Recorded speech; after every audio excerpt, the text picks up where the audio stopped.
Hello friends, welcome to the Southern Mountain Kitchen. Today we're making chocolate fudge cream cheese truffles.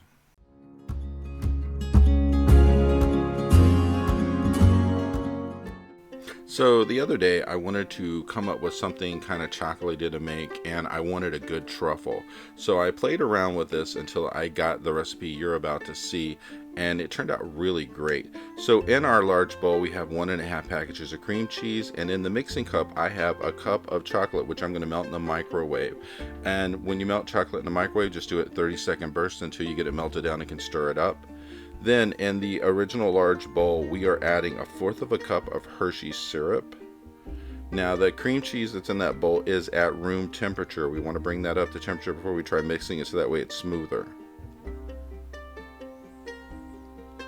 And once you get all of the Hershey syrup into your bowl, we're going to add that melted chocolate that we had in our mixing bowl.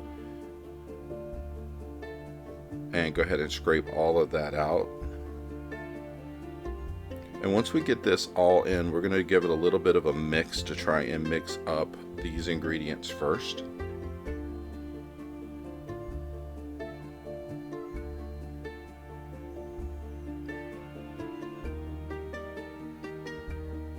Now the good thing about the chocolate that you melted in the microwave, it's going to help the cream cheese become even softer and help you to mix in all the ingredients that are in the bowl already.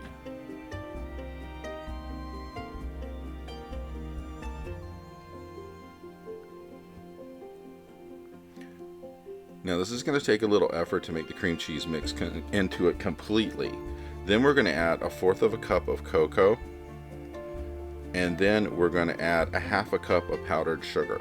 And then we're going to mix again to try to incorporate all of this in. Now this is going to become very dry looking for a minute, but as you continue to mix it, it's going to actually mix together and make the inside of what's going to be our truffle. And you think at first it's like, this is too dry, this isn't going to work. The more you work it, the more it'll incorporate together and it'll become smoother and like a lot of chocolate all in one place. So keep working it and you will start to see in the center of your bowl that it's starting to mix together, like as you can see with mine. And as you pull it in, it will become something like this.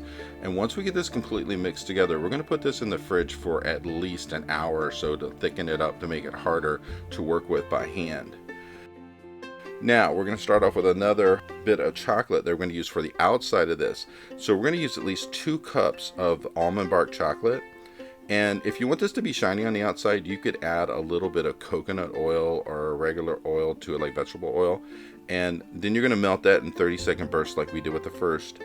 And then we're going to bring back the inside of our truffles from the refrigerator and scoop it up and roll them out into balls. One thing I learned about this after I had already started rolling these, if you put a little oil on your hands, they won't stick to you as much. Mine were sticking a little bit in the beginning, and then I figured out, hey, I just took some cooking spray, sprayed my hands, and I had no trouble. And you're going to roll out all of these until you get all your balls rolled out from the stuff that you had already had in the refrigerator.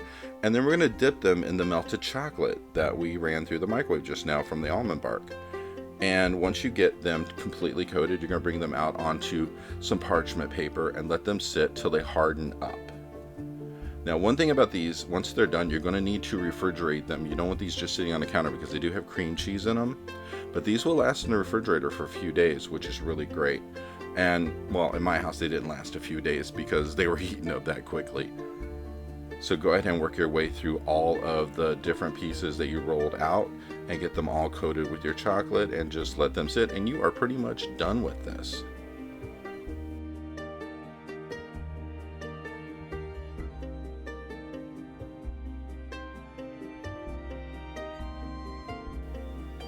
And this is what mine looked like when it was done. And these have the best taste because it's so chocolatey, but the inside is really smooth and tasty and wonderful, and you're going to love it.